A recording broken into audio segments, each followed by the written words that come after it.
Et bonsoir à tous. Est-ce qu'on m'entend bien et est-ce qu'on me voit? Tout d'abord. Je te confirme qu'on te voit et dans le chat également. Super. Eh ben, bonsoir à tous. Bienvenue, à ce live AMA, parce que ça va être un petit peu un mix des 2, avec quelques annonces qu'on a prévues, tout à l'heure. Alors au programme de ce soir, une, rapide introduction de 2 nouvelles personnes qui sont là, chez Start Mining, qui sont modérateurs. Vous les présentez.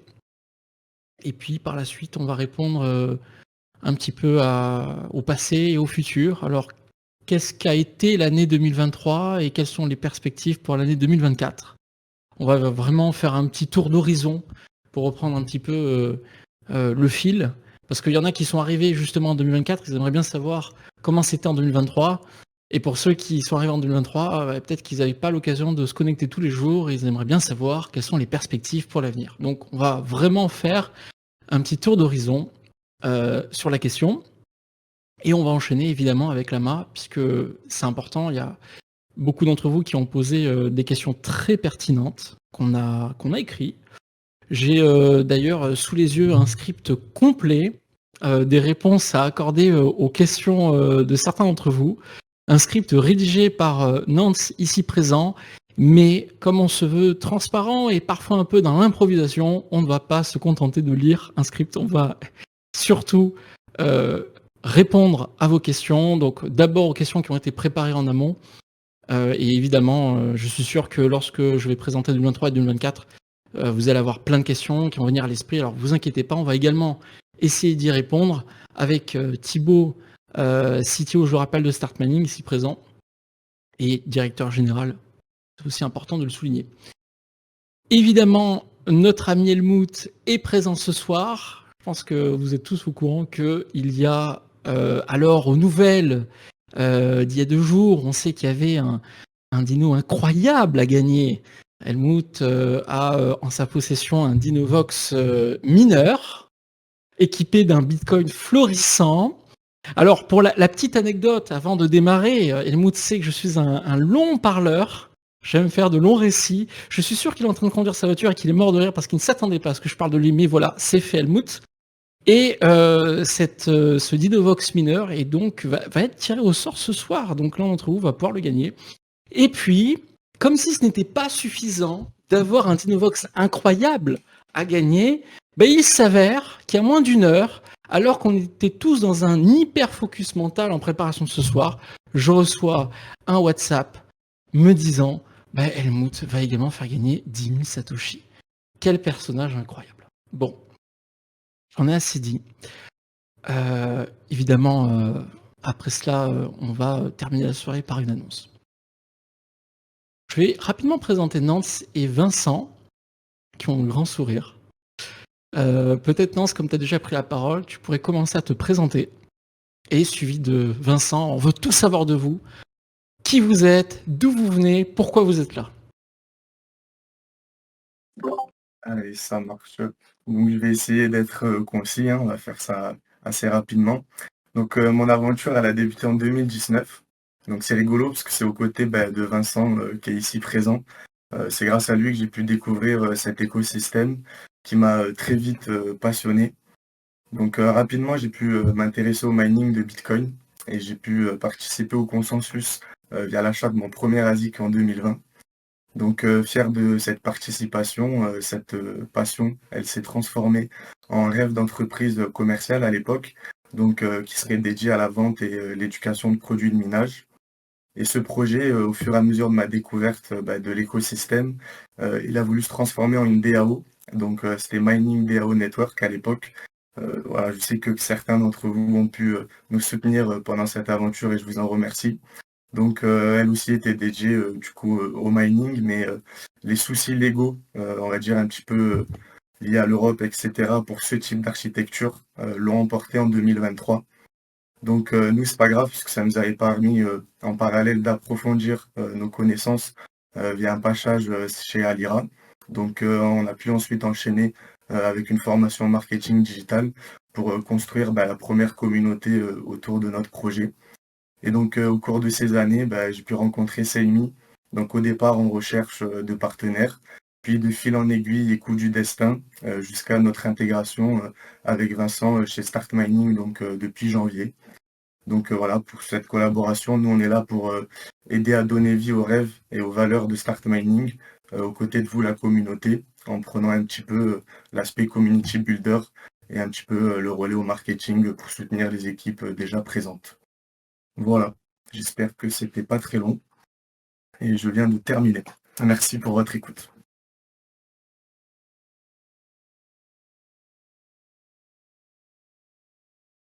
C'est à moi de prendre le relais. Bonsoir à toutes et à tous. Je continue. Déjà, merci beaucoup. Je suis très heureux d'être avec vous tous ici ce soir. Je me nomme Vincent, j'ai 23 ans. Comme vous l'a dit Nance, mon aventure crypto, elle a commencé dès que j'ai pu acheter du Bitcoin, donc dès ma majorité au final.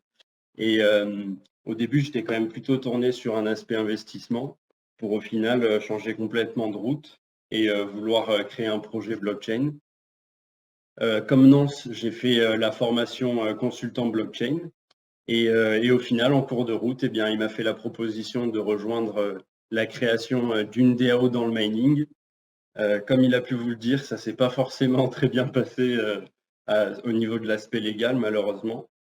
Mais la vie fait que le malheureusement s'est transformé en heureusement parce que au final, c'est ce qui fait que nous sommes avec vous ici ce soir à vous parler. Il vous a un petit peu expliqué, nous, notre rôle chez Start. De mon côté, je fais essentiellement de la direction artistique et de la création visuelle et audiovisuelle. Après, grâce avec le parcours que j'ai eu avec Nance, j'épaule aussi pour de la création de stratégie marketing. Donc encore une fois, je suis très heureux d'être ici et j'espère que l'AMA va vous plaire. Et voilà. Merci à tous. Merci Nance, merci Vincent. Il y a évidemment Mimi qui va se présenter. Alors, bonjour tout le monde. Je me présente, moi c'est Mimi, je suis au Québec, ça s'entend probablement dans ma voix. Moi j'ai commencé l'aventure crypto dans les débuts 2021.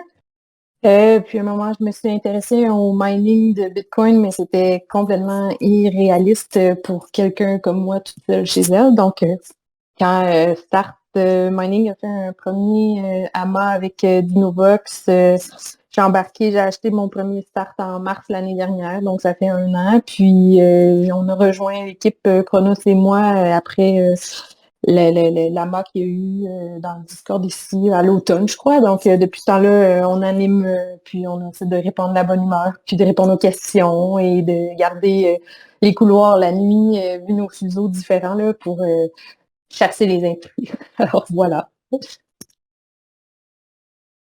Et merci beaucoup Mimi pour tout ce que tu fais au quotidien. C'est avec plaisir. Vraiment, alors dans les 5 secondes où tu as pris la parole, il y a eu une explosion, une avalanche de commentaires. Je pense que personne n'avait prévu de t'entendre et en tout cas c'est un réel bonheur. Alors je rappelle que Mimi, à la base, on l'a rencontré grâce à Helmut depuis la communauté d'Innovox. Et le fait que tu aies prêté main forte, que tu souhaitais justement aider la communauté Start Mining, c'est juste un rappel des belles valeurs véhiculées par Dinovox et qui font totalement écho aux valeurs de Start Mining. Donc c'est vraiment super, je tenais à le souligner. Et évidemment, tu es aussi à remercier pour ta contribution du quotidien et tous ces bots et toutes ces personnes que tu as virées qui étaient toxiques et qui étaient juste là pour scammer. Donc voilà, merci à toi, merci à Nance et merci à Vincent évidemment.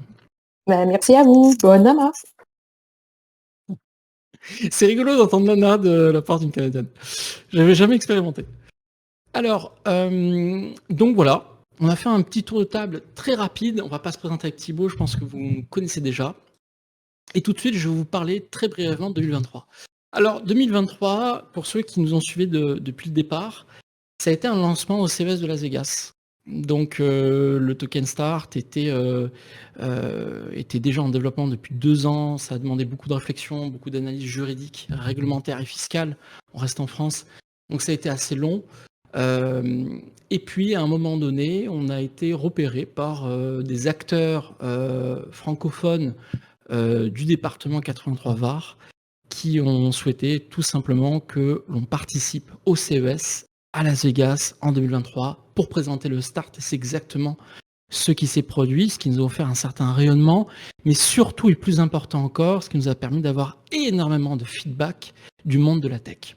Donc ça, c'est un petit peu le point de départ sur le papier du Start. Évidemment, le point de départ étant beaucoup plus antérieur, puisque le vrai point de départ du Start, c'est l'éthique, les valeurs, la transparence, puis tous les problèmes du mining qu'on a voulu résoudre avec le white paper.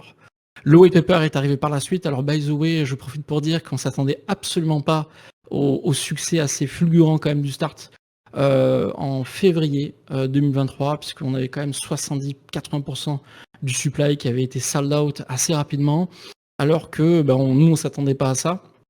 Le white paper n'était pas encore prévu, donc on a assisté à un effet FOMO juste fulgurant, et vraiment, c'était pas du tout prévu. On préfère quand même que les personnes puissent se positionner en toute connaissance de cause. Donc voilà, d'où l'importance de tout ce qui va être déroulé ce soir. Donc ça, c'est les points de départ. Alors, il y avait un seul pool. Et donc, avec un seul pool, du coup, il a été rempli assez rapidement. On n'a même pas eu le temps de sortir les pools suivants que le premier pool a été rempli. Et donc, au 31 juillet 2023, on avait sorti donc un nouveau supply avec 2 futurs pools qui permettaient de mettre en évidence quelque chose qui est très vrai dans le mining et que vous avez sûrement constaté par la suite, c'est qu'il n'y a pas une vérité universelle dans le minage de crypto-monnaies. Vous n'avez pas une seule façon de penser ou une seule façon d'être rentable. Et la preuve en est, c'est que, alors nous on appelait ça des ethos, vous avez des visions, vous avez des perceptions dans le minage. Il y a des gens qui veulent downclocker leur machine toute l'année, c'est-à-dire vraiment tirer vers le bas, le plus bas possible leur coût d'énergie, quitte à sacrifier un petit peu le hash rate, mais en tout cas à optimiser l'efficience joule par terahash. Je ne vais pas rentrer trop dans la complexité en effet tunnel, mais c'est juste pour vous dire qu'il y a vraiment différentes façons de miner et qu'on est tous différents. Et ça, c'est quelque chose qu'on a vraiment voulu démontrer avec les pools, avec les fermes de minage, que sont les pools, ou ce que nous on appelle dans le lore de l'histoire les nœuds d'énergie. Je reviendrai là-dessus plus tard.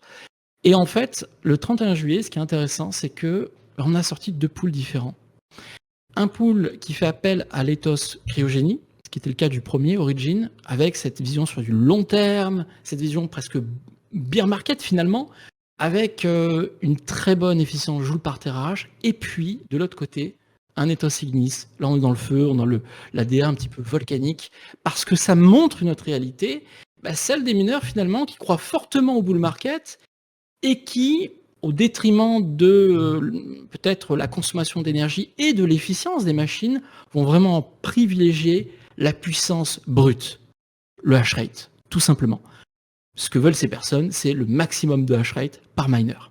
Et c'est une réalité qu'on a illustrée donc à partir de l'instant où, au 31 juillet, plusieurs pools sont sortis. Alors, il y a plein de réalités du minage en vérité. Il n'y a pas que 2 réalités ou 3 réalités ou 10 réalités. Il y a plein de façons de voir les choses. Il y a plein de façons de miner. Certaines personnes font ce qu'on appelle du dual mining. Vont miner une monnaie et puis en doublant une seconde monnaie. On pourrait le faire aussi. Et ça donnera lieu certainement à 2 ethos. J'y reviendrai tout à l'heure dans les perspectives 2024. Mais voyez, le fait d'avoir sorti 2 pools très différents vous a permis de voir en tout cas la différence qui existe dans le minage.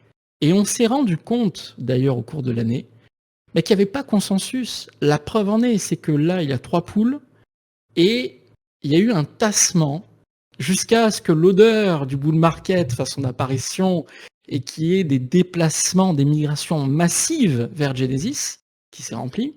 On a quand même assisté à une sorte de tassement, parce que la vraie règle, c'est celle du hash rate par token. Et c'est ça, finalement, que tout le monde recherche aujourd'hui, c'est combien concrètement j'obtiens de hash rate pour un token donné.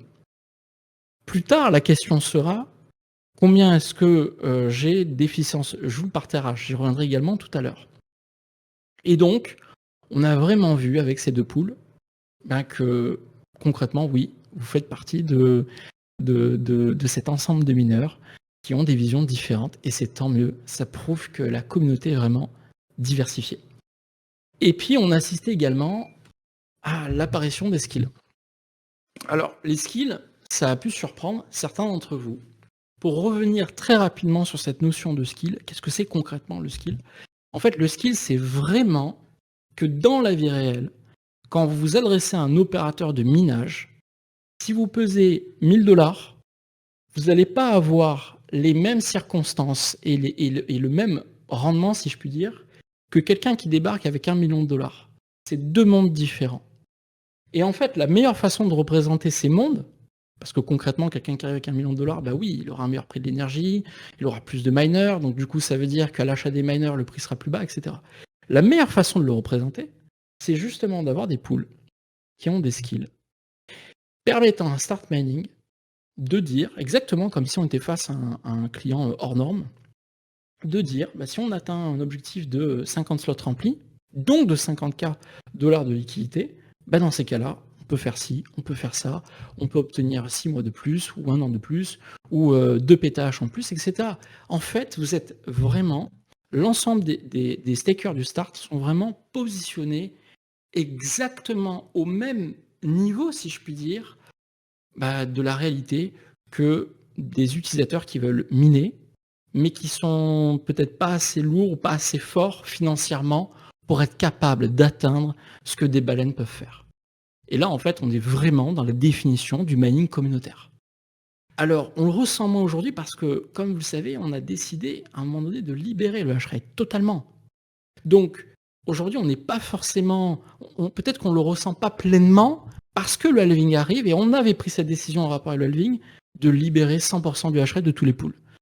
Mais à la base, c'est pas comme ça qu'ont été conçus les pools. On l'a vraiment fait en rapport avec le halving parce que c'est iceberg droit devant. Mais à la base, c'est pas conçu comme ça. Et post-halving, ça va revenir à la norme prévue, à savoir, on a un pool, on a X quantité d'énergie, X quantité de hashrate day one, donc dès le départ du pool, et ensuite, en fonction des votes, parce que oui, votre stake, c'est un vote, en vérité, en fonction des votes, ben on sait sur quel pool la communauté veut se positionner. Et en fonction de ça, nous, on réagit. Donc c'est comme ça que ça a été pensé, et ça permet évidemment, et c'est là que c'est intéressant, de plus avoir cette philosophie de est-ce que j'en parle? C'est un projet super, est-ce que j'en parle? Parce que si j'en parle, je vais me faire diluer. Parce que plus il y a de stakers, plus je me fais diluer. Ça, bah, c'est la réalité parce qu'on a libéré tout l'hashrate. Mais en fait, ça sera plus ça. Parce qu'en fait, bah, plus il y aura personne, plus on pourra débloquer des skills. Parce que dans la vie réelle, plus il y a de liquidité, plus on peut obtenir des bons contrats sur l'énergie, de très bons miners, et faire des choses absolument incroyables qu'il n'est pas possible de faire concrètement avec une personne qui a 1000 $ de liquidité. Donc voilà pour cette parenthèse 2023. Je vais juste vous parler également rapidement de quelque chose qu'on a souhaité mettre en place, mais qui a été reporté. Alors, je vais vous parler du simulateur et d'un pool. Alors, il y a un pool qui devait sortir, qui n'est pas sorti encore, c'est un pool Paraguay. Parce que oui, pour ceux qui se posent la question, Start Mining, évidemment, c'est du minage en Islande, mais Start Mining n'a pas vocation à rester qu'en Islande. Il y a d'autres pays qui nous appellent, il y a de très beaux contrats ailleurs, seulement voilà, bon, on a un petit peu un raisonnement quand même bon père de famille, on va pas ouvrir un pool si déjà on voit que ça marche pas. Donc concrètement, Start Mining a investi dans des miners qu'on a envoyés au Paraguay, et puis ça a bien marché pour les premiers temps, pour les premiers mois. Mais il s'avère que c'est pas tout à fait la même géopolitique que l'Islande, ça on le savait, sans mettre un pays ou qui que ce soit dans des cases, et donc on ne considère pas aujourd'hui comme suffisamment sécurisant le fait de sortir un pool Paraguay. On va encore patienter, peut-être même revendre nos miners et repartir sur quelque chose de neuf justement pour un prochain pool. On va aviser. En tout cas, pour l'instant, on considère que le niveau de risque est trop important.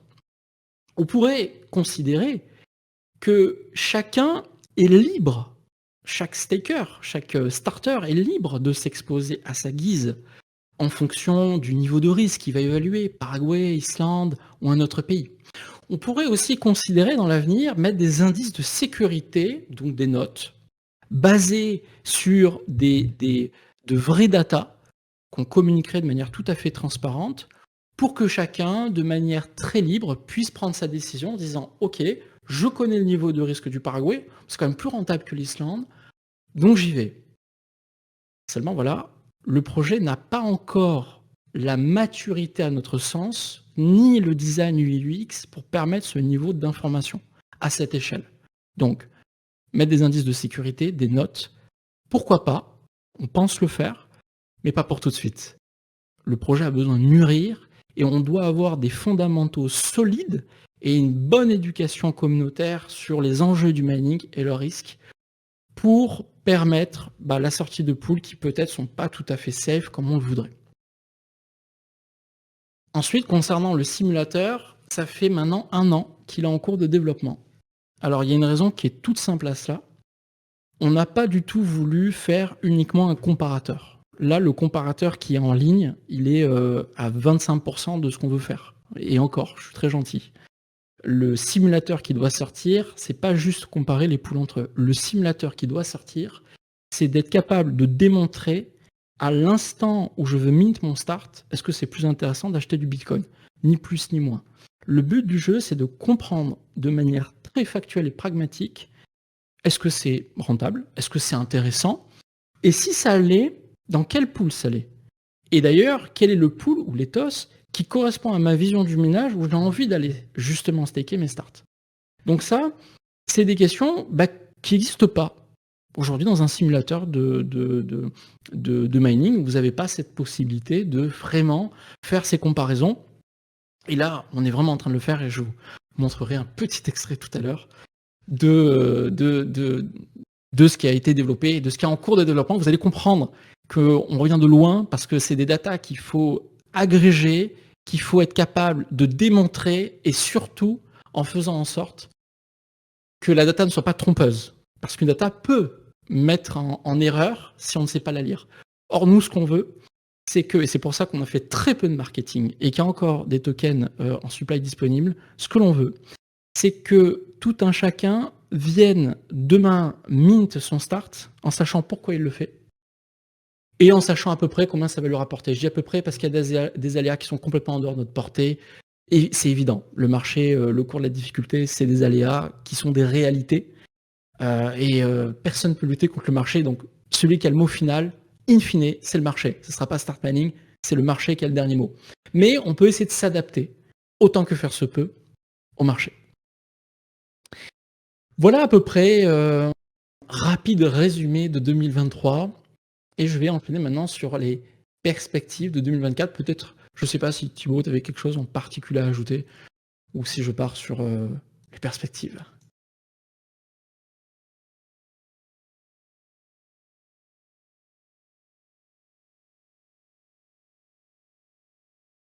Non, je suis en train de préparer la petite surprise après, pardon.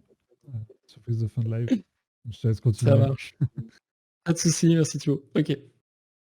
Alors, 2024. Bon, on a beaucoup d'idées, pas que depuis 2024, depuis très longtemps. On a beaucoup d'idées, on a beaucoup de choses qui sont prêtes sur Figma. Et puis, il faut avouer que aussi l'arrivée de Nantes et Vincent ajoute à la concrétisation de certaines de ces idées qui font vraiment partie intégrante du projet. Alors, pourquoi? Parce qu'on pense que au-delà de la rentabilité, vous savez, un projet, il est aussi communautaire. On est vraiment dans du minage communautaire, puisqu'on est en train de dire que la force du collectif, c'est aussi ce qui permet d'avoir des meilleurs coups dans la vraie vie. Ça, c'est un fait. Je reviendrai encore là-dessus tout à l'heure. Mais ce qu'on souhaiterait, c'est que aller dans le Start Universe, ça soit aussi un appel communautaire. Ça soit aussi le fait de rencontrer des passionnés. Ce soit aussi la possibilité de discuter de choses passionnantes et puis la possibilité de s'exprimer. Donc on a plein d'idées dont je ne veux pas trop teaser parce qu'on a plutôt l'habitude de faire plutôt que de dire et on n'est pas trop au clairon dans l'esprit d'équipe, dans le mindset d'entreprise. Mais je peux vous dire déjà qu'on bosse très dur sur l'esprit communautaire et très dur sur le dashboard, très dur sur Discord. Et je peux déjà vous dire qu'en préparation, il y a déjà en cours de développement des quêtes qui permettront à chacun d'entre vous de pouvoir exprimer tout son potentiel créatif, parce qu'il y a des créateurs parmi vous. son potentiel aussi, comme on l'a déjà vu sur Twitter ou sur LinkedIn. Et on veut récompenser ça, parce qu'on pense que la vraie valeur d'une chose, c'est pas tant la rentabilité, purement et basiquement. La valeur d'une chose, c'est aussi l'état d'esprit qui se dégage de ce que vous faites. Et dans les wallets Ether que vous avez, il pourrait ne pas y avoir qu'un start. Il pourrait y avoir aussi des trophées, des récompenses de haut fait, des choses qui concrètement ont marqué l'environnement du Start Universe. Certaines personnes d'entre vous qui ont fait des choses à des instants T, qui franchement méritent d'être saluées parce que concrètement ça a apporté quelque chose aux autres. J'ai souvenir par exemple d'une personne, je ne citerai pas son pseudo parce que peut-être que cette personne ne veut pas que je parle d'elle, mais d'une personne qui a de mémoire rempli Genesis, on a une autre qui a rempli aussi Origin tout au départ en mintant une dizaine, une quinzaine de starts. Et ça, c'est des aspects qui méritent d'être salués parce que demain, lorsqu'il y aura un skill à activer Hashred pour toute la communauté présent dans le pool, ça sera super intéressant que des acteurs qui parfois ont 10, 20, 30 cas sur eux et qui sont en train de mint, en fait, ils sont en train de rendre service à tout le monde. Mais il n'y a pas que ça, il y a aussi l'effort communautaire. Lorsque, par exemple, tout le monde va sur Twitter pour retweeter un Hashdrop News, c'est fantastique. Et encore une fois, ça mérite d'être remercié. Et on a beaucoup d'idées, justement, pour faire participer la communauté et pour vous remercier. Et ça veut dire aussi que, en fait, même si un simulateur dit beaucoup de choses sur le passé, le présent et quelque peu le futur, il y a aussi des choses qui vont se produire au sein de la communauté et je pense qu'ils vont permettre d'obtenir aussi du Hashred, des rewards et toutes sortes d'éléments qui vont ajouter de la valeur en fait à ce que vous faites. Donc ça, c'était le premier point. Alors, ça va de pair avec le NFT en lui-même. Je vous avais vu, pour certains qui sont là depuis le début, votre NFT, il n'a pas bougé. Un jour, vous comprendrez pourquoi, que ça fait partie de l'histoire. Aujourd'hui, on dit rien. Un jour, vous comprendrez pourquoi certains ont certains NFT et d'autres n'en ont pas. Ça fait partie du récit et de l'histoire qu'on est en train de raconter. Certains d'entre vous, d'ailleurs, sont tombés sur le Start Universe sur Discord parce qu'on a publié à un moment donné le Start Universe qui raconte l'histoire un petit peu du Start. Et puis on s'est dit non, on va le retirer. On va faire un peu plus de teasing. Et puis on le republiera dans un autre format. Donc restez à l'écoute. Vous allez voir quel sera votre prochain NFT et la vision qu'on a des tokens Start dans le futur, en rapport avec les ethos, avec les pools, qui pourraient potentiellement changer d'apparence. Je vous en dis pas trop, mais il y a du très lourd qui arrive de ce côté-là aussi. Également par rapport au dashboard, alors pour ceux qui ont suivi au Virtuality en mars 2023, on avait déjà annoncé le projet de développer un double dashboard, à savoir un dashboard purement immersif, un dashboard purement classique. La raison, elle est très simple. Le mineur de crypto-monnaie est potentiellement un boomer. Je ne dis pas ça pour mettre à dos les mineurs parce qu'on est des mineurs de crypto, mais on est quand même des boomers et on aime bien avoir des dashboards très blanc, noir, gris, très basique et très droit au but, très froid finalement, où il n'y a que de la data brute. Et on veut faire plaisir à toutes ces personnes-là qui veulent nous rejoindre, veulent rejoindre le projet, mais qui ont besoin de plus d'infos, plus de niveau de profondeur, de lire les TX, de regarder c'est quoi les log pools, etc., etc. Ce qui perdrait 70% des gens qui sont peut-être présents ici, mais qui fait très plaisir à des mineurs d'expérience. Donc, pour l'ensemble de la communauté au sens très large, évidemment, le double dashboard est prévu, il est en cours de développement.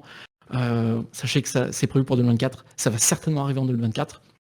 Et évidemment, le dashboard que vous avez actuellement est très loin, très très loin du dashboard immersif. Il y a énormément de choses qui sont prévues. Et quand je dis dashboard immersif, ce que je veux dire par là, c'est que la véritable expérience du Start Universe, finalement, le véritable projet du Start, il va vraiment se retrouver dans ce dashboard immersif, avec l'ensemble de l'ADA et de tout ce qu'on a prévu. Ça, c'est super. Je pense que beaucoup d'entre vous ont hâte. Évidemment, on est là aussi pour parler rentabilité. On est en plein boule. En tout cas, beaucoup le pensent. J'en fais partie. Et puis, il y a un sujet simulateur. Quand est-ce que le simulateur va arriver? Et quand est-ce qu'on va pouvoir concrètement se rendre vraiment compte de l'impact finalement de ces rewards et puis de sa quantité de tokens par pool? Alors, Je veux pas trop vous teaser parce que c'est toujours en cours de développement.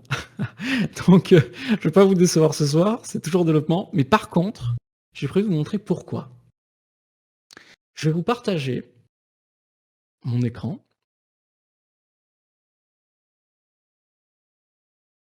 Voilà, je pense que tout le monde voit mon écran.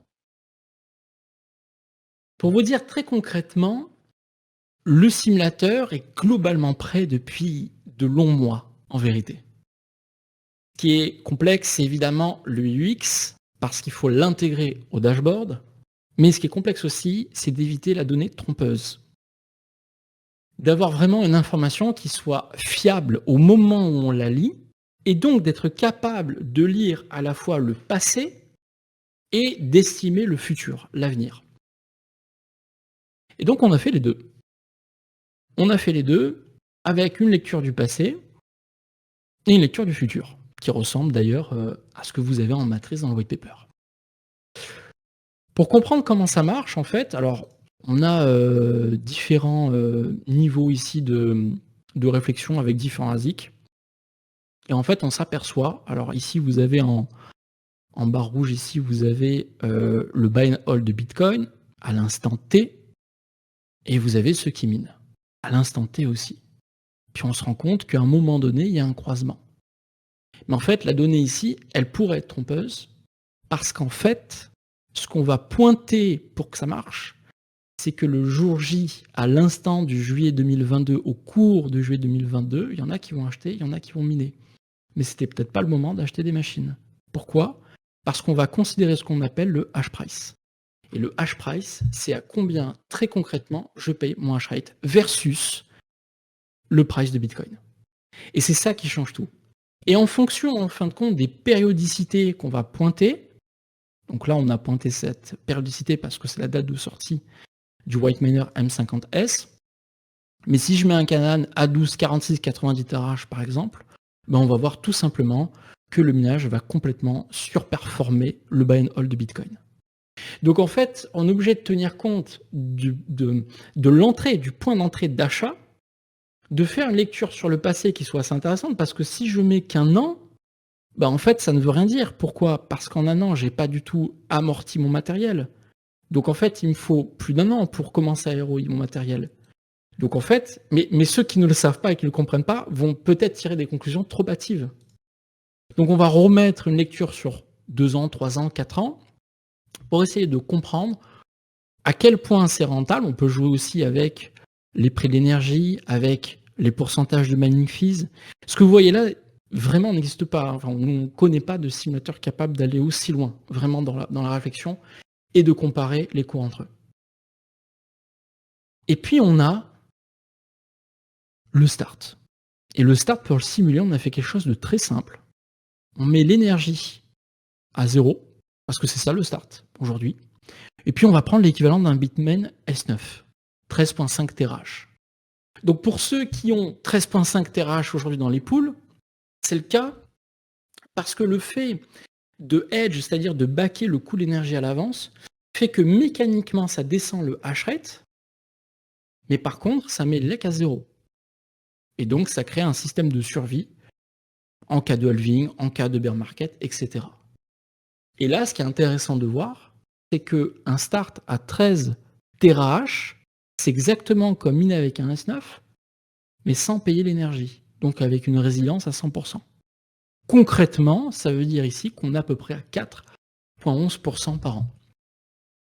Alors, ce qu'on a là, c'est vrai, ça évolue évidemment par la quantité de hash rate, parce que ceux qui sont à Genesis sur 18 terahash par slot, ils sont à beaucoup plus que 4% par mois, donc à peu près 50% par an.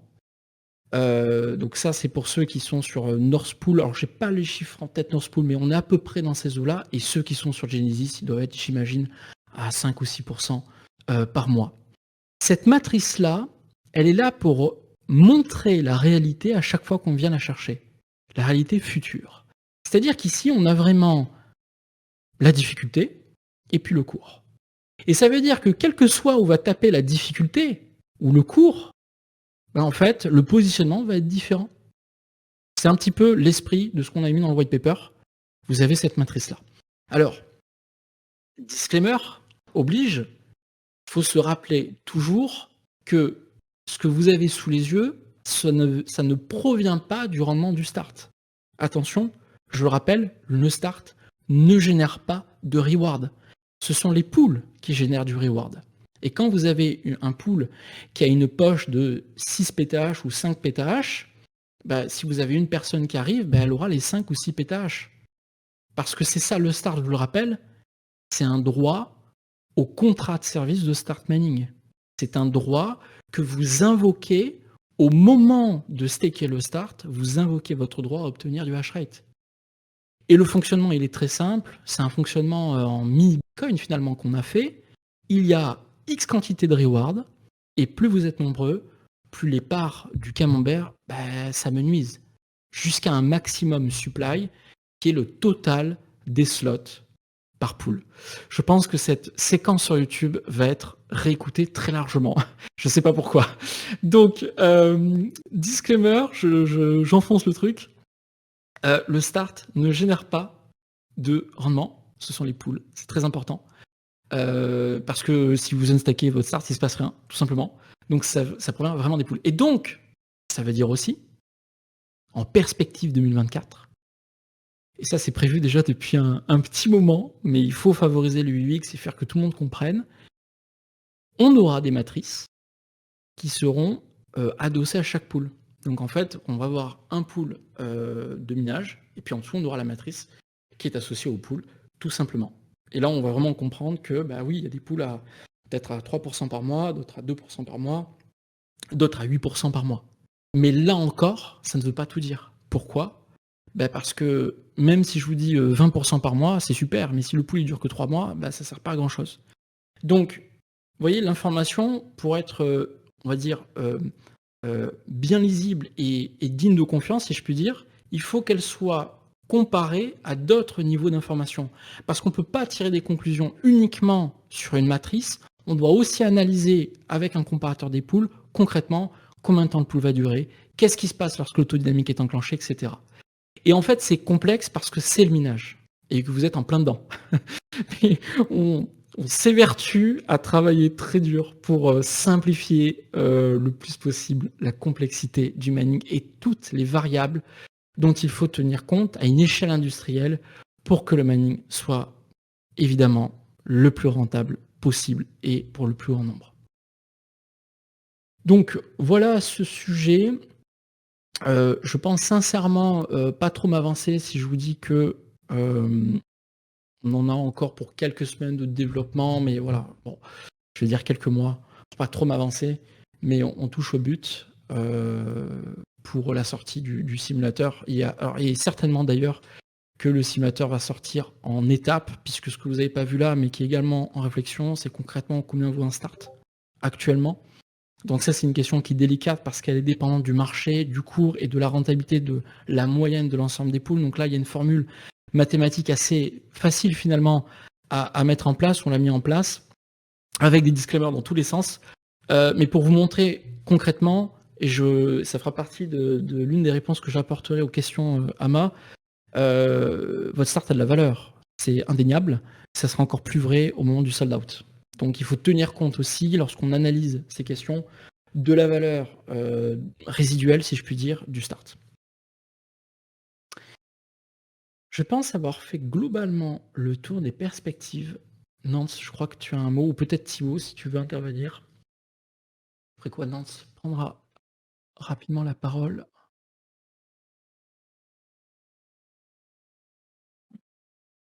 Ben alors, si le point sur le passé et le futur est terminé, eh ben, on va pouvoir répondre aux questions anticipées si tu le veux bien. Et d'ailleurs, n'hésitez pas à poster de nouvelles questions directement dans le chat. Nous, on se les relaie dans un autre salon. Voilà. Merci Nance. Pour ce passage de relais qui revient vers moi. Alors, la première question, je vais la lire à vote. Alors, vous savez, c'est les questions qui étaient préparées par la communauté. Chacun d'entre vous, certains d'entre vous ont posé des questions et ça nous a permis un petit peu de préparer les réponses. Alors, la première question est la suivante. quelle est la différence? C'est une question super pertinente. Quelle est la différence entre Start et un service de cloud mining? Dans les deux cas, c'est de la puissance de calcul qui est vendue finalement. Ça, c'est la question d'un user du Start. Avant de répondre, je vais rappeler ce qu'est le cloud mining. Le cloud mining, c'est un contrat de hash rate. Aussi basique que ça. C'est-à-dire, vous arrivez à un instant T, le hash rate, il est généralement raccordé à une réalité économique. On va appeler ça le hash price. Donc, il y a un cours du hash rate mondial. Et donc, le hash rate a une valeur différente en bull market qu'en bear market, forcément, puisqu'il rapporte plus en bull qu'en bear market. Donc, le cloud mining, c'est quoi? C'est un contrat de hash rate que vous avez, qui peut être de 1 an, 2 ans, 3 ans. Par contre, c'est bien le problème, et c'est ce qui fait qu'on est plutôt assez allergique au cloud mining. Lorsque le contrat s'arrête, tout s'arrête. Il se passe rien d'autre. Donc c'est très bien, vous avez enrichi, on va dire, la compagnie qui a obtenu le matériel grâce à la vente du hash rate. Donc quand vous achetez du hash rate, en fait, vous avez permis à la compagnie d'être propriétaire du matériel, mais quand ça s'arrête, il ne se passe plus rien. Et votre contrat, vous ne pouvez pas le céder au bout d'un an, même s'il dure 3 ans. Vous ne pouvez pas le céder à un tiers. Il est à vous ne pouvez rien y faire d'autre que continuer de recevoir les rewards adossés à ce contrat, quelle que soit la situation de marché. C'est quelque chose que vous payez généralement d'avance, 1 an, 2 ans, 3 ans d'avance. Donc sur ce point-là, il peut faire penser au start. Et surtout, par-dessus tout, un contrat de cloud mining, c'est une monnaie. C'est une seule réalité. Lorsque vous avez payé pour 2 ans ou 3 ans, vous le faites sur un seul algorithme, généralement. Ça peut être SHA-256 Bitcoin, ça peut être une autre monnaie, mais généralement, c'est pas quelque chose de transférable. Vous pouvez pas un matin vous dire je vais switcher mon contrat sur autre chose. Ça, c'est le cloud mining. À différencier avec le mining, parce que le mining, vous l'avez compris, le vrai mining, vous avez quand même le matériel. Donc vous avez une valeur résiduelle à votre achat de départ. En fait, quand vous minez, quand vous achetez du matériel de minage, concrètement, vous swappez vos bitcoins, vos Ethereum ou vos USDT en autre chose. C'est du swap que l'on fait. Et ce autre chose, c'est quelque chose justement qui peut perdre de la valeur comme Bitcoin ou qui peut prendre de la valeur comme Bitcoin. D'ailleurs, cette autre chose, donc Dixit le ASIC, concrètement, ça prend beaucoup de valeur lorsque le marché monte, puisque c'est de plus en plus rentable. Et à contrario, ça perd beaucoup, voire énormément de valeur lorsque le marché s'effondre, lorsque ce n'est plus rentable et que plus personne n'en veut. Donc c'est vraiment un swap et c'est à considérer en tant que tel. C'est pas le cas du cloud mining. Le start, concrètement, c'est du mining, mais sans les contraintes du minage. Alors pourquoi? Alors je fais très simple. En fait, quand vous swappez vos crypto-monnaies en start, vous obtenez un droit au contrat de service. Vous avez une quantité de hash rate qui n'est pas définie à l'avance, c'est la différence d'un contrat de cloud mining. By the way, c'est aussi ce qui fait qu'il n'y a pas de TVA. Je ferme la parenthèse. Vous ne pouvez pas réellement dire que votre start est égal à X hash rate. Parce que X hash rate, ça dépend de la quantité de miners, on le rappelle, à l'instant T à l'intérieur du pool, et puis ça dépend de la quantité de hash rate présent dans le pool. Donc il y a plusieurs facteurs qui font le hash rate. Donc en fait, un jour, on peut très bien avoir, si vous êtes le premier dans un pool, 5 pétahash, puis un autre jour 500 TH, puis un autre jour 20 TH, et si vous changez d'avis, allez dans un autre pool et avoir 15 TH ou 13 TH, mais de manière un peu plus résiliente sur du long terme. Ça, c'est le premier point. Le deuxième point, le start est cessible. Donc, vous pouvez très bien décider effectivement d'aller sur des plateformes type OpenSea et tant d'autres, puisque le start, c'est un NFT, c'est un ERC721, donc il est bien cessible dans des marketplaces qui le permettent. Et puis un autre point qui est crucial, je pense, c'est que au-delà de sa cessibilité, il y a une réalité économique derrière qui est effectivement le hardware. Et c'est ça aussi, nous, notre enjeu avec le simulateur. C'est de tout faire pour apporter de la clarté et de la lecture sur la valeur sous-jacente du start en corrélation à la fois avec la rentabilité des pools, certes, mais aussi à la fois avec la rentabilité du hardware et avec la valeur même du hardware. Pourquoi? Parce que demain, si on a 100% des pools de saison 1 qui s'arrêtent, pour X raison, enfin, je ne parle pas de la durée minimum de vie, Sur ça, on a un compte à rebours qui est précis et qui est transparent. Je parle vraiment du taux dynamique, on l'enclenche, et puis à un moment donné, c'est plus rentable, donc il faut arrêter les machines sur Origin et sur, je sais pas, sur North Pool. Admettons. Ça ne veut pas dire que le matériel vaut 0. Le matériel a de la valeur. Et donc à ce moment-là, il y aura un arbitrage à faire qui ne sera pas facile. Il faut être transparent, il ne sera pas facile l'arbitrage. Parce que l'arbitrage à faire, même pendant le taux dynamique d'ailleurs, il y aura possiblement un arbitrage à faire. Pendant que les miners sont encore rentables, est-ce qu'il vaut mieux les vendre tout de suite? Ou est-ce qu'il vaut mieux attendre? C'est un arbitrage qu'il faudra faire avec élégance, avec doigté, avec discernement, qui n'est pas facile. Il faut tenir compte de la géopolitique, il faut tenir compte de beaucoup de réalités, de beaucoup de facteurs. Mais c'est quelque chose, en tout cas, qui permettra de sortir de nouveaux pools par la suite avec la valeur des liquidités précédemment obtenues. Donc on y pense sérieusement. On ne peut pas faire de prédiction aujourd'hui et on ne peut surtout pas promettre parce que personne sur Terre ne sait où sera le marché, le cours et la difficulté dans un an. Mais même dans 3 mois en vérité. Voilà, personne ne peut le dire.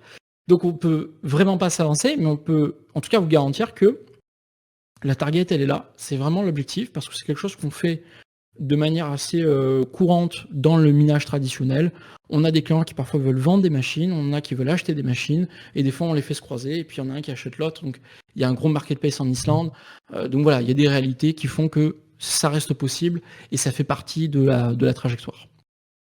Donc voilà, pour clarifier, le start, ce n'est pas du cloud mining, définitivement pas. Vraiment, j'insiste sur ce point. Ça n'en a pas du tout les attributs, ni les caractéristiques. Et on peut faire avec du start ce qu'on peut surtout pas faire avec du cloud mining. Deuxième question. Que se passe-t-il dans le cas où un skill de durée de vie est activé et que des personnes unstake? Question pertinente. Cela désactive-t-il le skill? La réponse est oui. Tout simplement parce que les pools, vous avez des liquidités qui font office de vases communicants, vous savez. Donc nous, ce qu'on doit faire, c'est appliquer le vote général.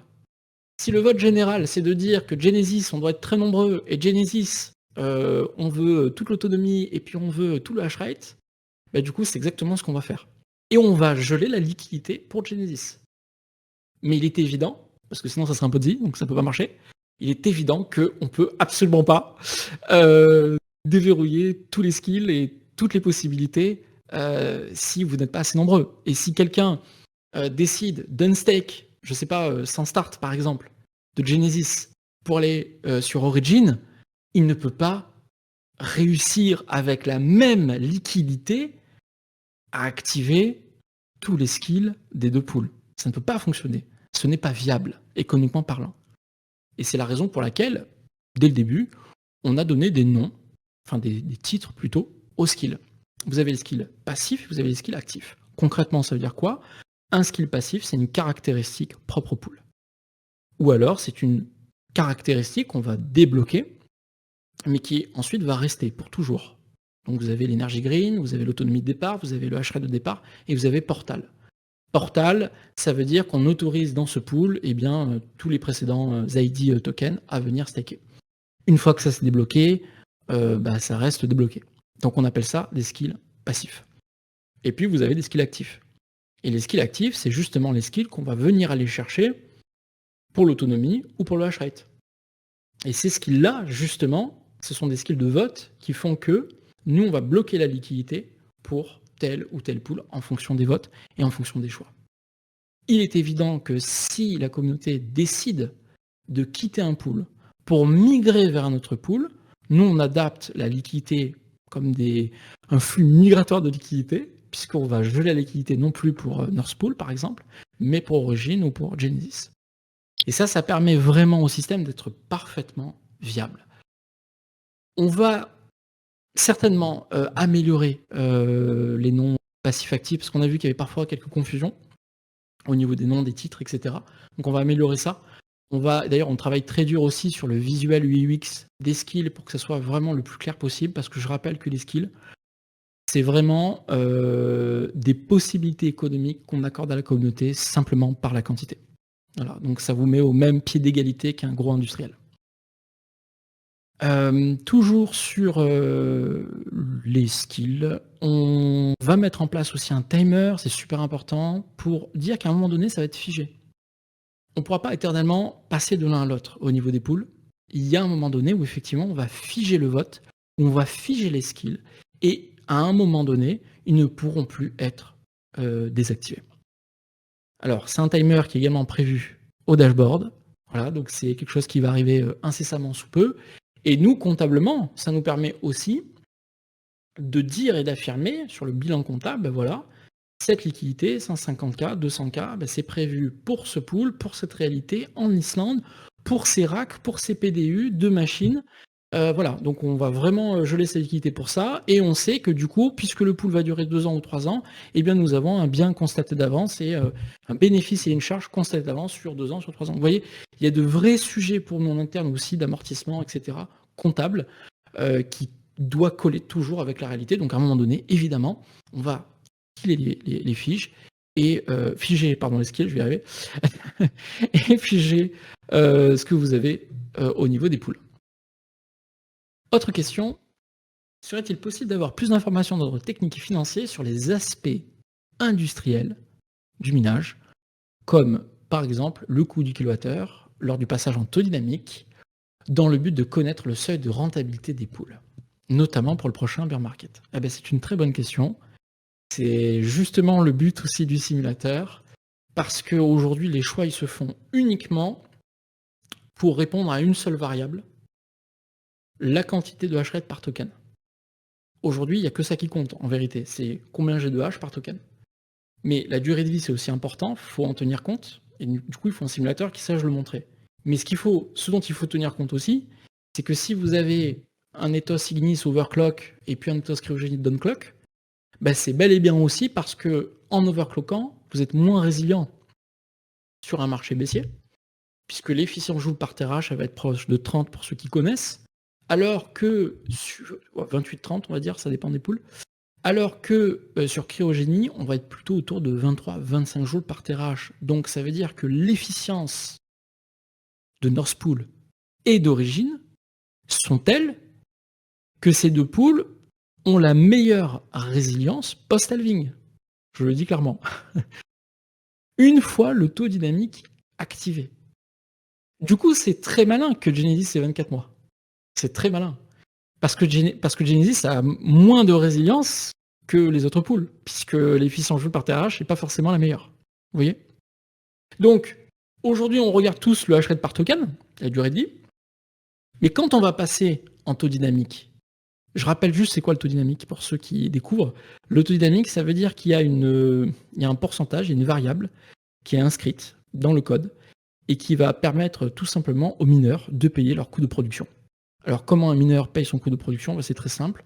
On a un pourcentage qui arrive en amont de la répartition des rewards auprès de l'ensemble des mineurs, et ce pourcentage, il bouge tout le temps. Pourquoi? Parce que 200 ou 150 $ par miner par mois d'électricité, eh bien, tantôt mon taux de change Bitcoin contre le dollar, il sera très bon parce que je suis en bull market, et puis tantôt il sera très mauvais parce que je suis en bear market. Donc en fait, mon pourcentage de combien j'ai besoin de Satoshi journalier pour payer ma consommation journalière, ça change constamment, puisque le cours change constamment. D'où l'expression taux dynamique. Parce que le taux est dynamique. Voilà pour la démystification, pour ceux qui se demandaient, mais what, c'est quoi ce taux dynamique? On comprend rien. Bon voilà. Voilà au fait de l'explication. Donc oui, c'est prévu. L'efficience joule par terahash, c'est quelque chose qui fera partie du simulateur également, où on sera le plus clair possible pour que chacun puisse anticiper. Autre question, que pensez-vous des solutions d'effacement énergétique au profit de la stabilisation d'un réseau électrique? Est-ce qu'il est prévu que des pools puissent intégrer cet aspect? Mara avait en 2023 gagné autant en minant du Bitcoin qu'en stabilisant le réseau électrique par la coupure de leur machine. Là encore, très bonne question, très bonne réflexion. Et j'ai envie de répondre, ça dépend de comment on considère le minage. Pourquoi? Parce que l'effacement, pour ceux qui ne savent pas, l'effacement, ça veut dire que vous avez un acteur au Texas qui va accepter d'éteindre ses machines en hiver, parce que tout le monde a besoin de se chauffer en hiver et que la pointe en fait du pic d'énergie fait qu'en hiver, l'énergéticien a besoin de la plus grosse force de frappe électrique possible. Donc quand vous avez des géants industriels du minage qui exploitent tout le réseau électrique, j'exagère à peine, qui exploitent une bonne partie de la puissance électrique qui leur est allouée, eh ben, ça veut dire que lorsqu'il y a en hiver des habitants qui ont besoin de chauffage, bah forcément, il faut déplacer la puissance électrique et il faut demander à ces acteurs du minage de Bitcoin la gentillesse de mettre à l'arrêt leurs miners pour justement permettre aux habitants de se chauffer. Sur le papier, ça peut paraître élégant et à la fois très éloquent pour Bitcoin. Mais j'en suis pas sûr. Pour la simple et bonne raison que vous avez Greenpeace qui a contre-attaqué par rapport à ça. Bah oui, parce que cet argent que payent les énergéticiens, parce que oui, les mineurs, quand ils arrêtent leurs machines, sont quand même dédommagés. Et leur dédommagement est très cher. Donc ils sont dédommagés, ça leur apporte pratiquement autant, voire plus parfois, que le Bitcoin qu'ils auraient miné. Ce dédommagement-là provient en partie du contribuable local. Et ça, c'est pas une bonne nouvelle. Parce que ça veut dire que ce sont des gens qui payent de leurs impôts locaux, ce qui va aller ensuite dans la poche d'industriels. Je ne m'étendrai pas trop sur le sujet, parce qu'il est ouvert à de nombreux débats, parce qu'il y a du pour, en fait, tout simplement, et du contre. Mais Greenpeace a contre-attaqué là-dessus, et vous avez effectivement pas mal eu de manifestations aux portes de certains industriels, parce que ça ne fait pas consensus du tout, et on le comprend, puisque les promesses n'ont pas forcément été honorées. Vous avez plein d'habitants qui étaient pour au début que des mineurs s'installent au Texas, dans certaines régions du Texas. Et finalement, eux qui pensaient avoir une énergie moins chère, leur prix d'énergie a saturé, est devenu plus important. Et en plus de ça, ils payent plus cher leurs impôts puisque ça permet de dédommager les mineurs. Donc vous voyez, c'est pas forcément... Si on prend le cercle en fait de redistribution de liquidités, qu'on prend un peu de recul sur la situation, l'effacement, c'est super pour le mineur qui est assoiffé de rentabilité. Je pense pas que le minage, en tout cas je pense pas que la vision de Satoshi, ce soit l'assoiffement de rentabilité. Je crois que dans le minage, il faut considérer l'impact sociétal, social et green aussi quand on vient se poser. Il ne faut pas que les mineurs de crypto-monnaies, ça soit Attila le 1, lorsqu'il passe, l'herbe ne repousse pas. Non, c'est pas ça un mineur. Un mineur de crypto-monnaie, c'est lorsqu'il arrive, il permet justement d'avoir déjà de créer des synergies autour de lui et d'avoir un impact hyper positif. Et c'est ça qu'on veut faire continuellement, que ce soit en Islande ou dans d'autres pays. Autre question, est-il possible d'obtenir un exemple de déclaration d'impôt pour un particulier français, s'il vous plaît? Alors oui, c'est prévu, mais on ne peut pas le faire tout de suite, il faut faire venir une fiscaliste, notre fiscaliste, on va la faire venir, ne vous inquiétez pas, on va le faire, vraiment. On ne l'a pas fait maintenant parce qu'il y a trop de sujets sur la table, et que là, vous avez vu, on est déjà pratiquement 1 heure. Et là, j'entends Helmut qui est en train de se dire dans sa tête, mais qu'est-ce qui blablate? Mais oui, on a 1 heure du hama. Je vous garantis que faire venir une fiscaliste maintenant, c'était juste pas possible. Mais on fera le nécessaire pour le prochain hama.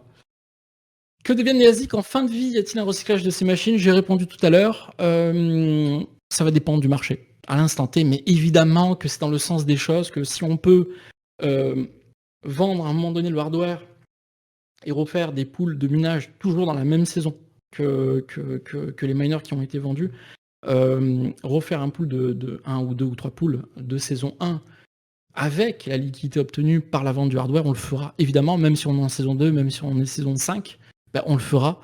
Ça, c'est une certitude, on fera tout pour en tout cas.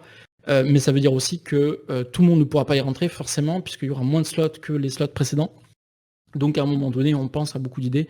Le burn évidemment du token, en échange de plusieurs scénarios, mais qui restent à être validés là encore par le regulatory et le fiscal.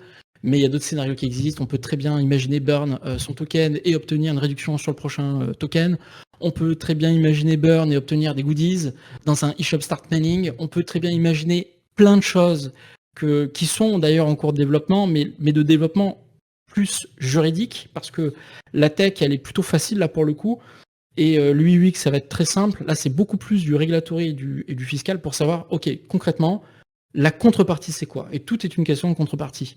En contrepartie d'un burn, qu'est-ce que je peux obtenir? Et en fonction de cette réponse, ça peut changer des choses au niveau du contrat de service. Donc ça, on y répondra au fur et à mesure, dès qu'on aura la réponse. En tout cas, on vous tiendra au courant, mais je peux vous dire qu'on travaille très dur là-dessus. Y a-t-il un projet de nouvelle ferme hors Islande afin de diminuer le risque géographique? Oui. Question suivante. Ça, c'est le pire troll de l'histoire. Question suivante, mais on en reparlera tout à l'heure. Non, en fait, on a fait le maximum des questions, je crois. Bah oui. Il y a quand même une question, je crois, sur Duncan, mise à jour. Je sais pas, Thibaut, si tu veux répondre. Une question, je crois, sur la diminution des gaz fees. Ah, faudrait qu'on passe sous Polygon ou Avalanche ou L2 quelconque. Avant de... Soit utile. Alors, je crois qu'on t'entend pas, Thibaut, ou alors c'est peut-être moi. Ou on t'entend très faible. Ah. C'est parce que je parle pas depuis tout à l'heure. Je disais, ça serait utile si on passe sous un L2 d'abord, tout le projet, quoi. Sinon, en restant sur Ether, ça va pas diminuer les gaz, cette mise à jour. Pas pour nous, en tout cas. Je profite de ce que Thibaut explique pour dire qu'en perspective 2024, vous l'avez tous compris, évidemment qu'on va aller sur un L2. Je le dis haut et fort. Maintenant, entre Polygon, Starknet, Multiverix, il y a de vrais sujets de réflexion. Mais c'est sûr qu'il y aura un L2 et je pense pas que ce soit de trop ce soir et sans trop m'avancer de vous dire que le vrai projet, c'est pas juste d'aller sur un L2. Ce serait facile d'aller sur Polygon. C'est pas ça. On l'aurait fait depuis longtemps, je veux dire, si ça avait été juste aller sur Polygon. C'est pas tout à fait le projet. Le projet, c'est autant que la tech nous permettra de le faire, en tout cas, parce que là, on n'est plus sur une barrière technique et technologique. C'est plus d'aller sur une multi-chain. Voilà, donc c'est pas juste mint sur Ether ou sur Starknet si on le souhaite. C'est de pouvoir aussi staker sur un pool qui sera soit chez l'un, soit chez l'autre. Et ça, c'est très complexe à faire. Donc, et peut-être d'ailleurs qu'on pourra faire un sondage aussi, un vote communautaire. Ça pourrait être hyper intéressant de savoir qu'est-ce que le plus grand nombre souhaite et de voir est-ce que ça serait du Polygon, du Multiverix ou autre. Car on sera à l'écoute de vos opinions et de ce que vous souhaitez faire, mais c'est une question de complexité technique et technologique pour l'instant, plus qu'une question de, je dirais, de vision ou de conception des choses par rapport à ce que les autres chaînes ont à apporter. Voilà, pour être très concret. Alors maintenant que tout cela est dit, vient le moment fatidique. Notre cher ami Helmut, dans les starting blocks derrière son PC, va s'apprêter à prendre la parole. Parce que oui, un tirage au sort est prévu. Et donc Helmut, avec beaucoup d'avance sur le programme, comme promis, on te cède la parole.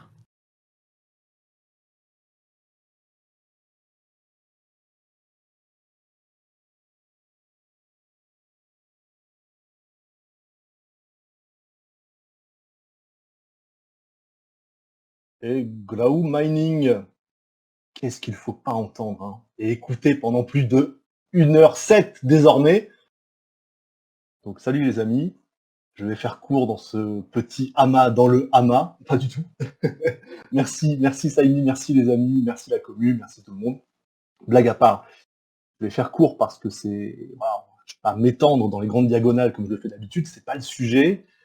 C'était plein d'informations là, déjà. Merci pour ça. Merci Saïmi, qui, Dieu sait que je l'ai embêté hein, en amont de ce live, mais il a réussi à être synthétique, à retenir certaines informations qu'il adorerait vous balancer. Et juste petite parenthèse avant de parler giveaway et autres Graou et autres cadeaux sauriens, je rentre beaucoup en résonance. Dinovox rentre beaucoup en résonance avec Start Mining. Vous savez que les projets sont très amis. On est vraiment sur des écosystèmes et des sujets différents, mais on a des points de convergence extrêmement nombreux que vous pouvez discerner au travers de nos amitiés, hein, de nos interactions aussi sur les réseaux sociaux. Et puis dans un avenir du multiverse, dans un scénario absolument certain, ces interactions, elles vont se sophistiquer dans le temps et ça me réjouit d'avance. Mais pour ce soir, ce que j'entends beaucoup aussi dans ce que raconte Saïmi, et j'entends aussi entre guillemets, une forme d'inconfort lointain, c'est que l'équipe Start Mining, l'idée par lui, s'il n'y avait que la volonté technologique et la volonté tout court, il vous balancerait des tonnes de choses. Mais il se trouve que le monde dans lequel on évolue est régi par des réglementations lourdes, des lois, des règlements auxquels il faut se conformer, même si les gens avec lesquels on interagit régissent un peu l'univers tel qu'on le connaît, mais on est obligé de composer avec eux. Bisous l'autorité des marchés financiers, bisous l'autorité prudentielle de contrôle et de résolution, bisous MICA, bisous PSAN, etc., etc. Ce qui est certain, c'est que s'il y a bien un point de contact entre Dinovox et Start Mining, c'est l'envie. L'envie est bien de créer de la valeur, d'en renvoyer à tous les individus, à tous les constituants des initiatives qui sont les nôtres, même si j'aurais pas l'arrogance de comparer ce que font Saimi et toute la Team Start à niveau industriel et international avec ce qu'on fait modestement avec nos dinos. Néanmoins, dans les valeurs, il y a ce petit quelque chose. J'avais pas dit que je ferais court, moi. Donc, bref, passons. Merci pour ça. Merci pour tout ce qui est à venir. Je n'ai jamais été autant convaincu que ce que vous faites, c'est absolument unique, formidable, fondé sur des valeurs fortes et chères, et de valeurs pour le coup. Mais parlons un petit peu giveaway, puisque c'est un peu le sujet dans lequel on me fait intervenir, là, alors que j'avais rien demandé à personne et que j'étais sagement dans mon coin. Comme il y a plein de points de contact entre nos deux sujets, à la fois d'un point de vue approche de valeur et d'un point de vue humain, il m'a semblé évident de participer un petit peu à la fête. Donc, à titre personnel, parce que c'est ma collection, mon wallet personnel, j'ai souhaité offrir un de nos Dinovox, et pas n'importe lequel, un Dinovox précieux parmi tous, un petit peu particulier, il fait partie d'une série de 12, et dans la vague Permian de 2000 Dinovox, celle qui a été mintée il y a quelques mois désormais, on a 12 Dinovox qui ont un token Bitcoin, bien apparent dans leur petite papate, et je vous propose, ce soir, pour commémorer un peu l'événement et puis participer à la fête, de vous offrir, au nom de Dinovox, mais en mon nom propre, à titre principal, ce dino très particulier. Alors très particulier parce qu'il a une bouille extraordinaire et puis que forcément il matche très fort avec nos sujets respectifs. Mais en plus, que ça soit maintenant, mais surtout plus tard, il aura beaucoup d'importance si vous aimez à la fois le Jurassique, mais également le minage de Bitcoin. Donc là non plus, j'en dirai pas plus. Saimi connaît la difficulté de l'exercice de dire des choses sans les dire, tout en sachant qu'on a très envie d'envoyer malgré tout de l'information et de faire plaisir aux gens. Mais bon, on ira à pas de saurien, un graou après l'autre. Donc, on va vous faire gagner ce soir ce Dinovox, et bonus dans le bonus, un méta bonus, j'offrirai également 10 000 Satoshi. 10 000 parce que, 10 000 Dinovox, bon, ça va, c'est pas stoche. Et puis, pourquoi du Bitcoin ? Évidence totale, parce que quel que soit ce qu'on fait en 2024, personne ne ferait rien s'il n'y avait pas le mâle alpha Bitcoin, né, apparu dans notre univers il y a 15 ans maintenant, et qui a rendu tout ça possible. Donc voilà, je m'arrête là. Je ne sais pas comment vous managez le truc pour faire le tirage au sort, mais je pense qu'il y a un petit canal dédié, donc je vous redonne la papate. Mais en tout cas, merci les amis, merci Start Mining, merci Saimi, merci toute la team. Les dinos seront toujours derrière vous, moi je le serai toujours en tout cas, bruyamment, et de manière courte, comme vous aurez pu, encore une fois, le constater. Allez, bisous.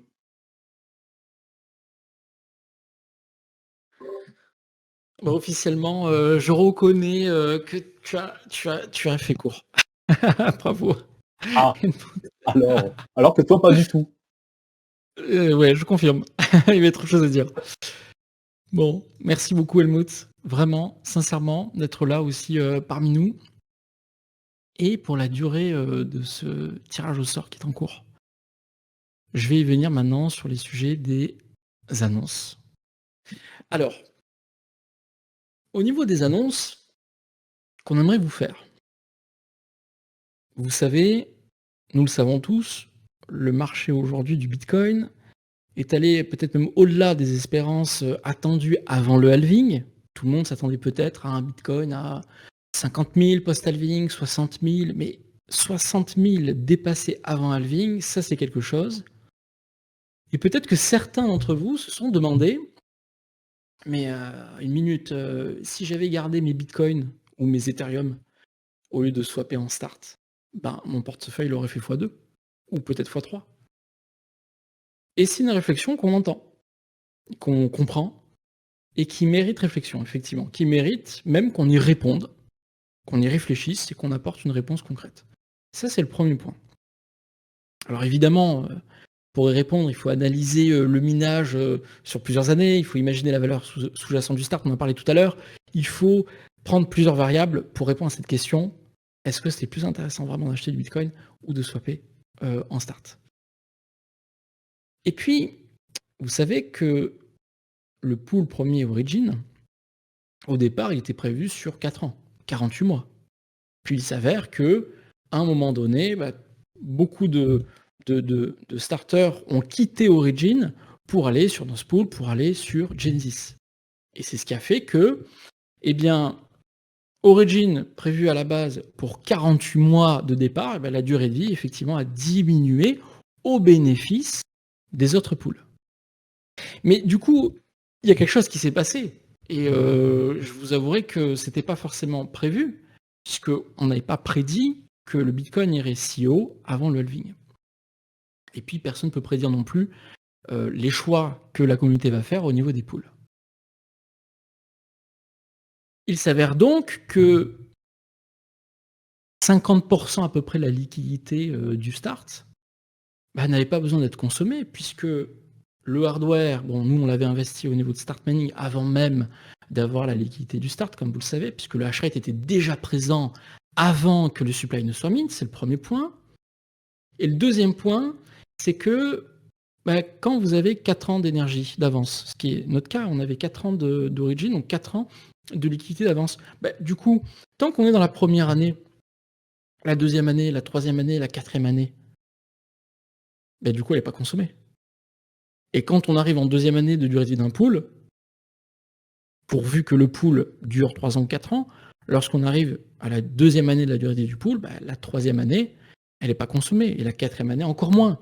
Il faut attendre 4 ans pour consommer la quatrième année d'énergie. Puisque c'est quelque chose qu'on va payer mensuellement aux fournisseurs d'énergie. Concrètement, ça veut dire quoi? Ça veut dire que la liquidité à pump.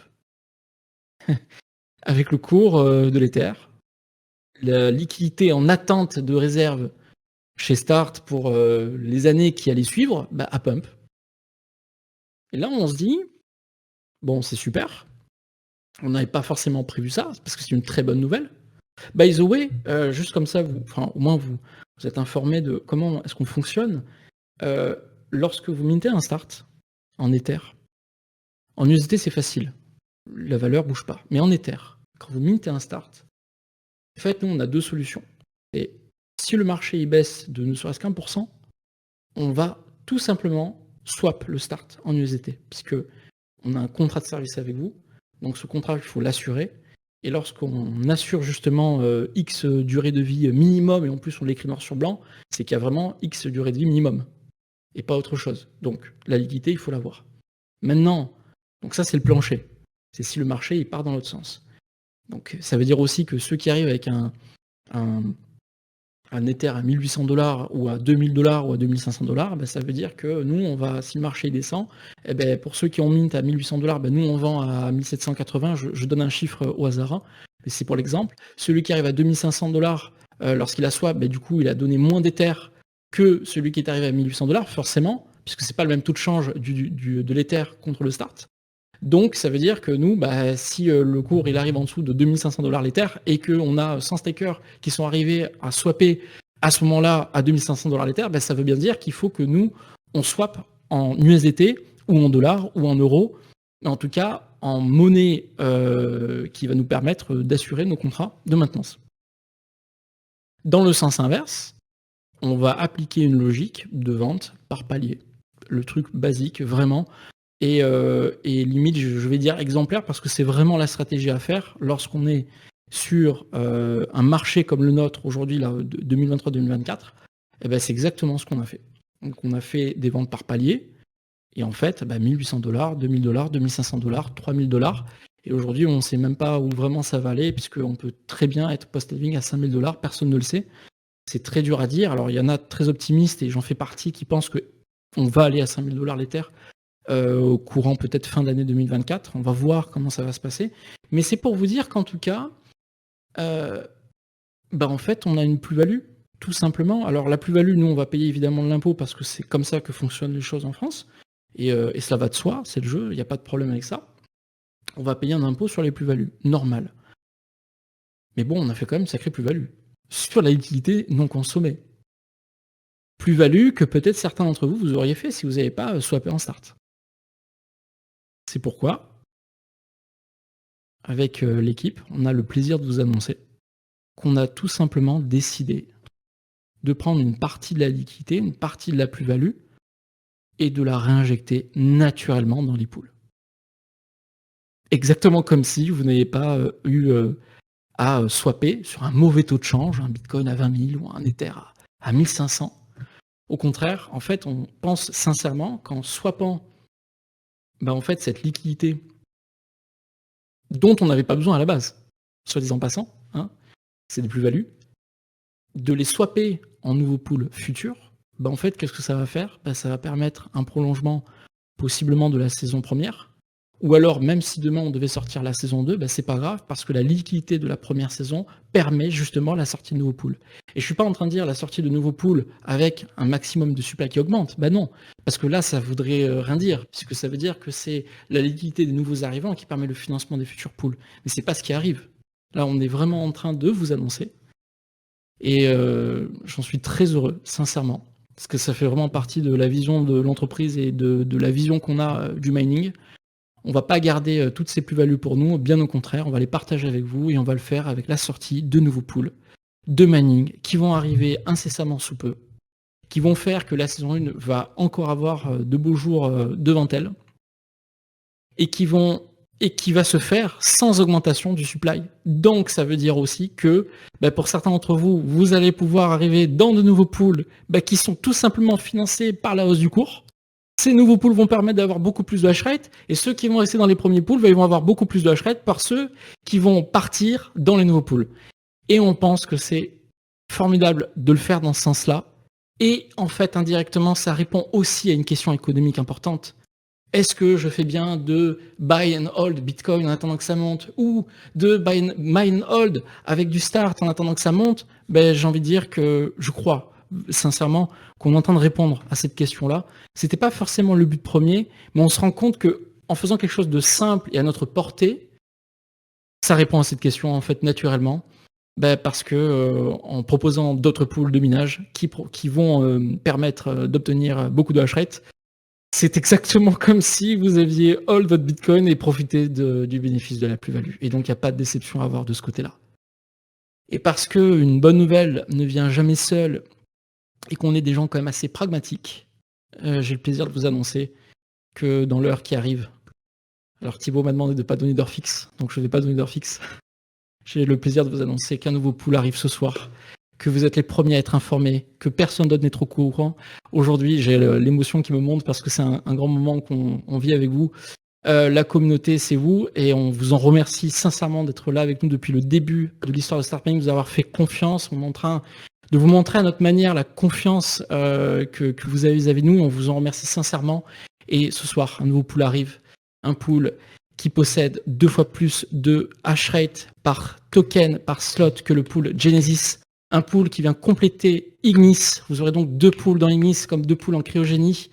Un pool qui va permettre à l'ensemble des starters ce soir et tout le week-end de pouvoir en profiter avant que d'autres arrivent, parce que lundi, on communique massivement. Lundi, il y a des articles qui vont sortir, mais on s'est dit community first. Donc, vous êtes prévenus. C'est ce soir que ça va arriver, donc préparez-vous.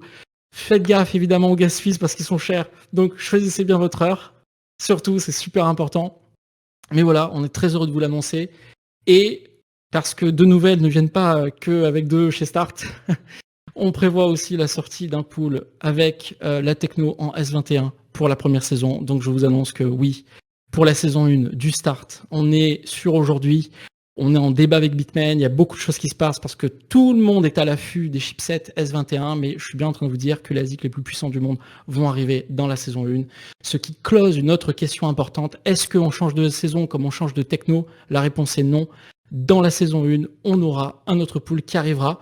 J'ai pas de date aujourd'hui à vous communiquer, je sais pas si c'est dans 1 mois ou dans 2 mois au post-halving, mais je suis sûr d'une chose, c'est qu'on va sortir ce pool avec la liquidité des plus-values sans avoir besoin de vendre encore d'autres starts ou d'augmenter le supply. Donc voilà, 3 nouvelles pour ce soir. Moi j'ai des frissons dans le dos, je sais pas vous, j'en suis très content, mais en fait c'est même qu'un juste retour des choses parce que en fait c'est un reflet de votre confiance Et ça paraissait tout à fait normal en vérité de vous offrir cette possibilité et en plus de le faire en avant-première. Je vous ai tout dit. Je vous remercie encore pour votre écoute. Je pense que maintenant on va passer à la fin du tirage au sort. Merci à tous. Je vois que Thibaut s'est démute. Vu le chat, pardon, j'ai Vas-y. ouvert le pool sur Voilà. app.startmining, donc tous ceux qui demandent dans le chat là. C'est bon, c'est ouvert. Ben voilà, c'est en ligne. Moi aussi, je suis en train de regarder en même temps que vous. J'espère que le site ne va pas crash ce soir. Vu l'affluence. Ouais, heureusement que tu parles assez longtemps, ça m'a permis de terminer les petits préparatifs. Si t'as Bon, crash, super. toi, hein. Non, il n'est pas crash. Ok, bon, voilà, je vous annonce officiellement, c'est bon. Pulse est en ligne avec 106 slots, avec un hash rate en live de 5.42 pétahash, une durée de 268 jours, qui colle avec Cryogeny North Pool. Donc, la balle de votre camp, si vous souhaitez ce soir faire de l'unstake, restake, faites gaffe aux gas fees. Vraiment, soyez prudents, attention aux faux mots. Ne faites pas d'erreur, attention aux faux mots. Calculez bien le ROI de votre gas fees. Faites-le dans la nuit, faites-le le week-end. Faites-le à un moment donné où le réseau n'est pas trop surchargé. Merci sincèrement pour votre confiance encore une fois. Merci pour votre soutien aussi sur Discord. Merci pour toutes vos idées. Parce que ça nous aide évidemment lorsque vous avez des idées. Ça nous permet aussi d'avoir un thermomètre de ce que vous aimeriez, de comment vous voyez les choses. On a hâte aussi de publier la roadmap en 2024. On y travaille très très dur parce qu'on doit prendre en compte plusieurs réalités. Merci à tous pour votre écoute. Je m'arrête là pour ce soir. C'était vraiment un plaisir. Je vous dis à très bientôt. Et je cède la parole à Nance, je crois, pour le tirage au sort. Alors, le tirage au sort avait été programmé pour 22h21. Et donc, on a vu notre gagnant qui doit être très heureux. Donc, il a été ping par toute la communauté bon nombre de fois. Donc, je pense qu'il se manifestera. Donc, je sais pas trop comment prononcer ton pseudo, mais Egoldwen, je t'invite à ouvrir un ticket. Et d'ici demain, nous verrons avec elle pour t'envoyer ce magnifique dino. Voilà, pour mon intervention.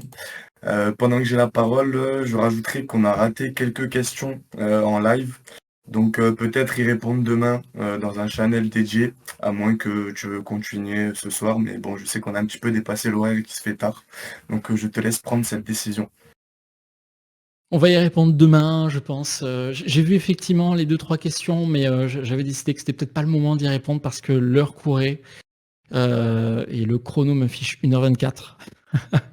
Donc on va y répondre plutôt demain pour libérer toutes les personnes qui sont là ce soir. Merci d'être resté jusqu'au bout. On a fait un pic, je crois, de 64 personnes en live, c'est super. Et ça fait vraiment plaisir de voir que vous avez répondu présent. Évidemment, il y avait une centaine de personnes qui auraient voulu être là ce soir et qui vont assister à la rediff. Merci à tous et je pense qu'on peut clôturer maintenant le live. Très belle soirée à chacun et on vous dit à très bientôt pour la suite.